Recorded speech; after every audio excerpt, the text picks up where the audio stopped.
Salut tout le monde, bienvenue à cette deuxième vidéo sur le jeu World War II Commander Battle of the Bulge publié par Compass Games en 2020. Dans cette vidéo, on va voir les attaques surprises allemandes du 16 décembre. Les classiques attaques surprises allemandes du 16 décembre dans les jeux du Bulge.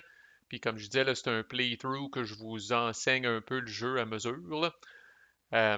OK. Ce qui est hot dans ce jeu-là, j'ai parlé de sa simplicité, là. Le calendrier nous dit à peu près tout ce qu'on a besoin de savoir. Fait que là, on est ici. On est comme pas officiellement au 16 décembre encore, là, si on veut. Là, on est dans les German Surprise Turns.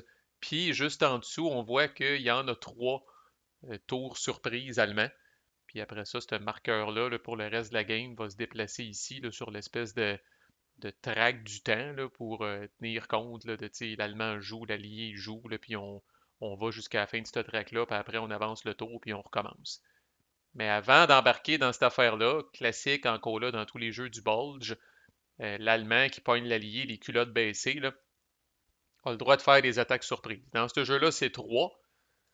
Le 16 décembre, au complet, les Allemands ont un bonus de +1 à leurs attaques. On va voir comment ça s'articule dans le gameplay.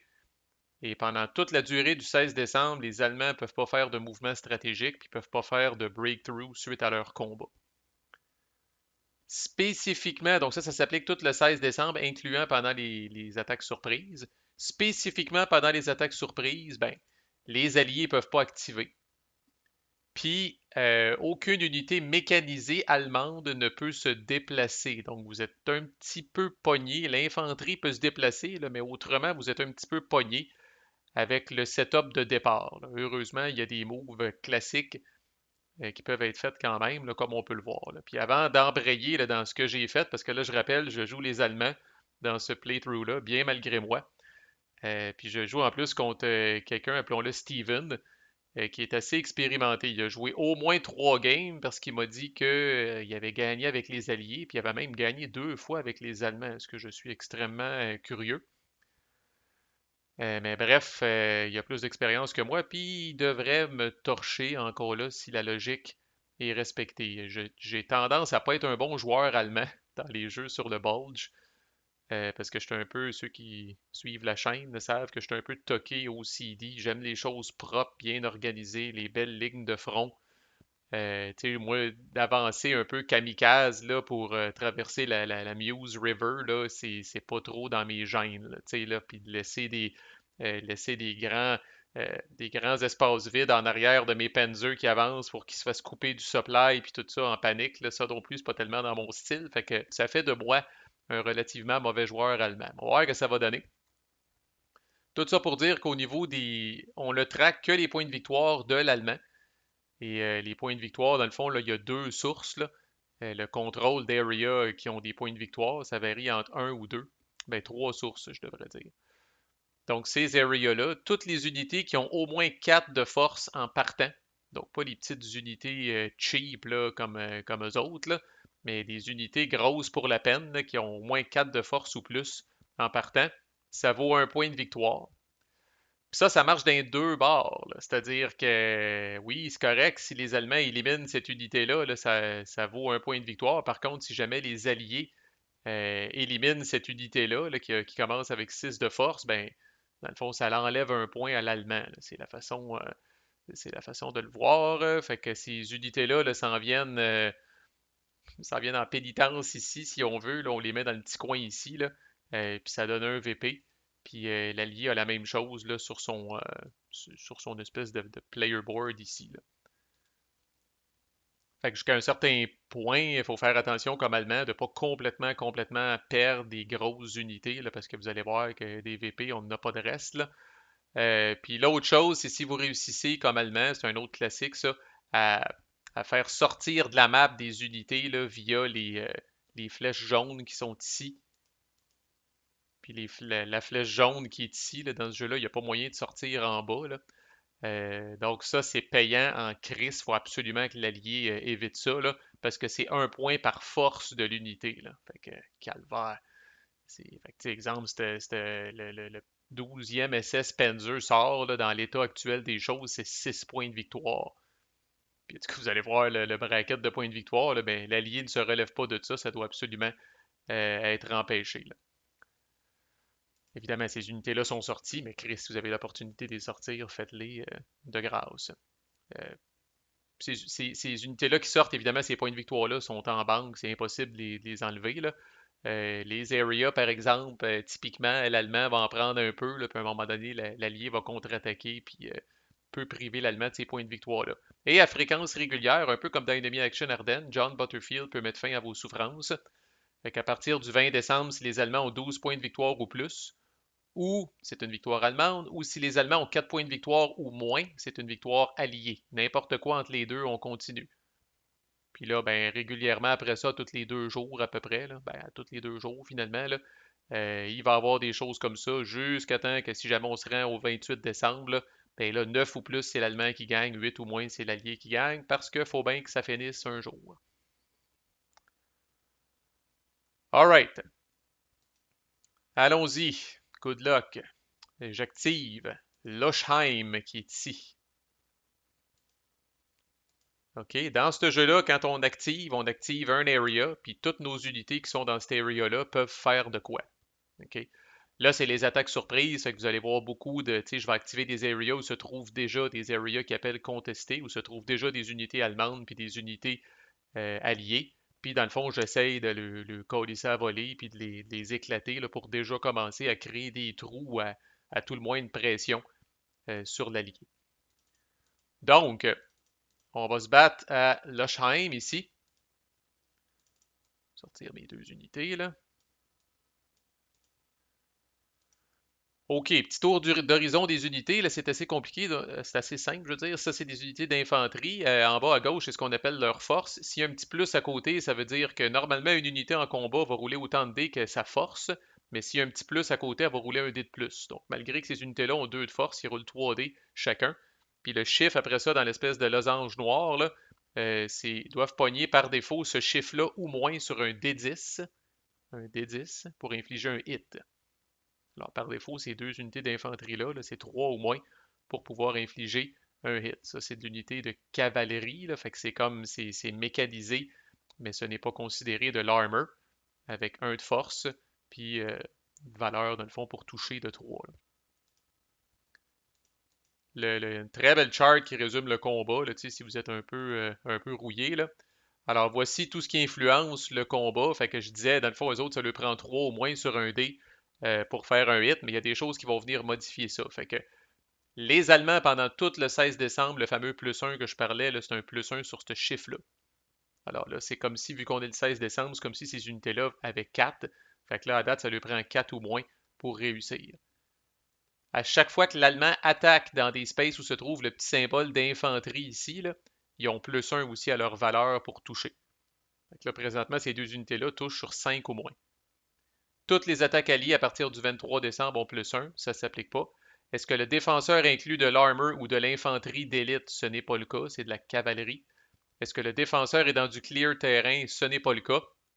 Et en passant, il n'y en a crissement pas beaucoup du clear terrain, là, parce que même ça, c'est pas du clear. Ça a l'air d'être du clear, parce que ça ne semble pas donner de bonus défensif, là, mais ne vous méprenez pas, c'est du broken. Fait que le clear, là, c'est Hui, Hinjon, Namur, puis c'est à peu près tout, là, je pense, dans ce qui est significant, digne de mention, là. C'est juste ces 2 places-là. Fait que ça s'applique pas. Est-ce que les défenseurs sont out of supply ou short on fuel? Non, ce n'est pas le cas. Donc là, j'attaque, je vais le mentionner dans le log. Alors j'ai 6 dés au total. On bunch les attaques pareilles ensemble. Ça ne sert pas à grand-chose de splitter ça. J'ai plus un parce qu'on est le 16 décembre, j'ai plus un pour l'artillerie, donc il faut que je pogne 5 ou moins. Alors je lance 6 des 10, il faut que je pogne des 5 ou moins. Alors je lance, je pogne 2, 3, 5, 8, 10, 10. Là, surprenez-vous pas, c'est en ordre croissant, là, c'est pas un flou c'est pas le module qui marche tout croche. Là. Quand on design un module vassal, on a l'option pour le reporting des résultats des dés, on a l'option de les mettre en ordre croissant, ce qui est quand même très pratique dans un jeu comme celui-ci, là, euh, parce que ça vous permet de voir d'un premier coup d'œil. Dans ce cas-là, je lis de gauche à droite, puis j'arrête dès que je vois plus haut que 5. Parce que tout le reste après, je le sais que c'est trop haut. Là. C'est important à savoir, parce que ça m'est déjà arrivé de jouer contre des adversaires qui disaient bon, ben, euh, Tu sais, je sais pas, il se rend compte, il lance 6 dés, puis il se rend compte après, j'avais le droit juste à 4 dés. Fait qu'il dit, je vais ignorer mes deux derniers résultats. Mais ça, ce n'est pas nécessairement l'ordre dans lequel les dés ont été brassés. En fait, c'est fort probablement pas l'ordre dans lequel les dés ont été brassés. Fait que de dire, je vais ignorer mes deux derniers lancés, puis ça donne que c'est 2 10. Ouais, mais c'est parce que Vassal a mis ça en ordre croissant, le Chris. Fait que, il faut être quand même conscient de ça. Bref, dans ce cas-là, j'inflige 3 hits. La valeur qui est ici, vous le devinez, c'est c'est le nombre de hits que le défenseur peut ignorer. Alors, dans ce cas-là, il peut ignorer un hit, n'empêche qu'il lui en reste deux. De retraiter toutes les unités d'une case, ça permet d'absorber un hit. Et le reste, là, dans le cas du défenseur, ça doit être bouffé en réduisant la force. Alors là, ça, c'est pas un jeu de step où on fait rien que flipper le counter puis il y a une valeur plus petite en bas. Là. Euh, Dans le fond, là, c'est cette unité-là qui commence avec 6 de force. Là. Il y a des tokens recto-verso dans le jeu physique. Là. Mais vous avez son token de 6 de force, 5, 4, 3, 2, 1, puis après ça, il capote. Ok, donc, vous perdez vraiment des points de force graduellement. C'est pas le principe que, je sais pas, j'avais 6 de force, puis là, je bouffe un hit, j'afflippe, il est rendu à 3 de force. Vous allez vraiment, chaque point de force, vous allez le perdre dans ce jeu-là. Fait que tout ça pour dire que dans ce cas-là, cette unité-là est capote, parce que malgré qu'elle ignore un hit, il en reste deux, même si elle retraite, il en reste un à bouffer, puis elle a juste un point de force, fait que euh, elle est détruite. Sauf que, comme je disais, elle vaut juste un point de force, fait qu'évidemment, ça donne pas de VP. Par contre, ça va me donner le contrôle du terrain, mais avant, c'est vrai, dans un combat ici, c'est toujours dans les deux sens. Fait que là, le défenseur riposte, on l'avait ici, là. Donc, le défenseur riposte, il y a un petit peu moins de modificateurs. Est-ce que l'attaquant inclut de l'armor? Non. Est-ce que l'attaquant est dans du clear terrain? Non. Est-ce que toutes les units qui attaquent ont entré dans la space ce tour-ci en traversant une rivière? Non. Alors, dans son cas, il riposte avec un dé, il doit vraiment pogner le 3 ou moins. Et moi, je ne peux pas ignorer rien parce que je suis l'attaquant, donc je ne bénéficie pas de ça ici. Fait que là, je dis Your Defense, un dé à 3 au moins, il roule 4, asti qu'on aime ça. Fait que Barely Missed, c'est tu plates, à crève, puis je viens mettre un marqueur de contrôle qui est ces espèces de rondelles-là ici. Là. Puis normalement, vous allez mettre des cubes noirs sur les unités pour signifier qu'ils ont déjà été activés. Mais on va le voir après les attaques surprises, on enlève tous les cubes noirs, puis on start vraiment le 16 décembre flambant neuf. Donc c'est vraiment des attaques bonus, ça, pour l'allemand, là. Puis on n'a pas à se sentir mal de tout ça, on y va à fond, Léon. Parce que on reset tout après, puis même les unités qui vont avoir participé aux attaques surprises peuvent continuer de participer. Next, on s'en va à Bliaf, ici. Pas mal la même patente. Ça change vraiment pas grand-chose. -1 pour se protéger. Là, qu'est-ce qu'on voit ici? C'est le Panzer, il y a un nouvel élément sur son counter qui est le 5 en rouge. Donc, ces unités-là, euh, leur chiffre de base pour toucher. Quand ils attaquent, c'est 5. Quand ils se défendent, c'est 4. Donc, ils sont encore plus fortes quand ils attaquent que quand ils se défendent. Encore le petit plus pour le dé additionnel. Je vais tout faire le breakdown du combat là, de toute façon. Fait à noter que pendant les. Là, j'ai avancé mon compteur comme quelqu'un de bien organisé. À noter que c'est écrit, il n'y a aucune unité mécanisée allemande qui bouge. Mais dans ce cas-là, le Panzer commence dans l'area. Fait que c'est clean, c'est légal. Alors, l'infanterie a 2 dés à 3 de base, plus un pour le 16 décembre, plus un parce que c'est encore une space avec le symbole d'artillerie, même crise d'affaires qu'on a pogné à l'autre place. Je pogne un 3 et un 8, donc j'ai un hit à date. Là, évidemment, je sépare mes attaques parce que c'est pas le même chiffre cible. Le 116e Panzer, lui, c'est 5 dés à 5 de base, plus un pour le 16 décembre, plus un pour l'artillerie. Donc, c'est 5 dés à 7 ou moins. Fort en tabarnak. Je pogne 3, 4, 4, 6, 10. Fait que je pogne 4 hits, donc 5 hits au total. Cette unité-là est complètement éclatée. Mais avant, elle riposte à 3 de base, mais là, -1 parce que l'attaquant incluait de l'armor. Alors, 1 dé, euh, 2 ou moins, puis il pogne 1, le Chris. C'est une mangeur de marde. Une chance, je peux mettre. Je peux faire perdre la force là, aux unités d'infanterie là, qui, vous l'aurez deviné, dans la bataille du Bulge, là, restent en arrière et protègent les acquis, mais c'est pas eux autres qui sont les plus précieux. Là. Je me rappelle plus, mais ça s'applique pas dans cette vidéo-là, fait que on le verra plus tard au pire. Là, s'il y avait eu 2 hits, par exemple, est-ce que je suis obligé de splitter les hits également? Là? On verra ça en temps et lieu, mais pour l'instant, ça s'applique pas. Donc, je prends le contrôle de cette place-là. Et on termine avec quelque chose d'un petit peu plus dicey, comme on dit, c'est-à-dire Clairvaux. Où es-tu, Clairvaux, ici? C'est mon troisième tour de surprise. Alors, là, voici un exemple de quelque chose, en fait.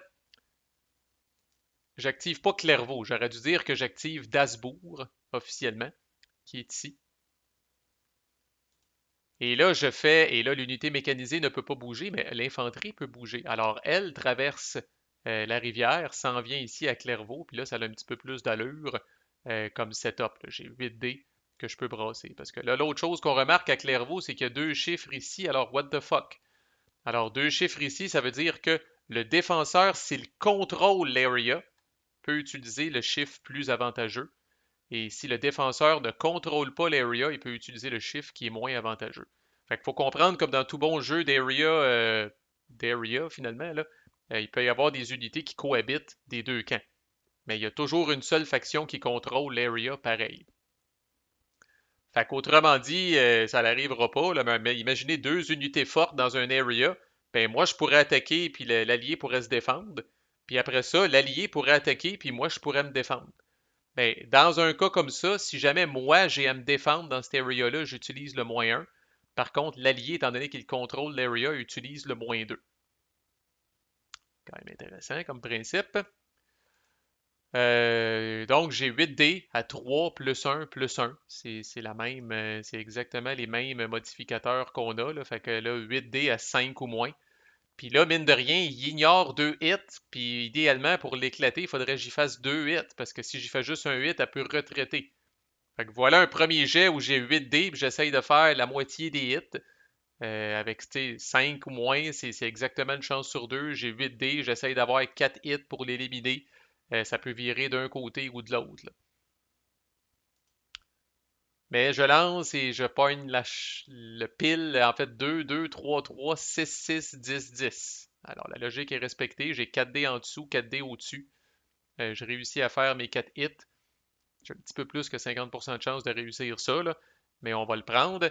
Et elle riposte à 3, parce que là, même, c'est très important, tous les mots sont importants ici, toutes les unités qui attaquent sont rentrées dans la space ce tour-ci en traversant la rivière. C'est pas vrai, parce que j'avais une unité qui commençait là. Alors, eux autres ont aidé leurs amis à traverser, puis après ça, tout le monde s'est mis à tirer à qui mieux mieux sur cette unité-là. Fait qu'il y a vraiment un dé, mais 3 au moins. Puis il pogne encore un, le Chris.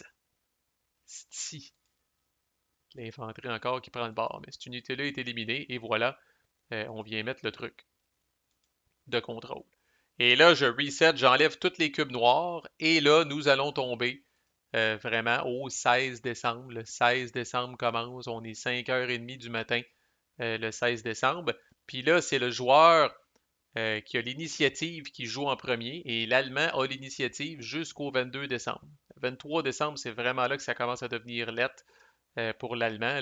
L'Allié, il va en premier. On voyait tantôt, l'Allié pogne son combat bonus, en tout cas. Là, puis l'Allemand ne peut plus faire de moves stratégiques pantoute à ce style-là.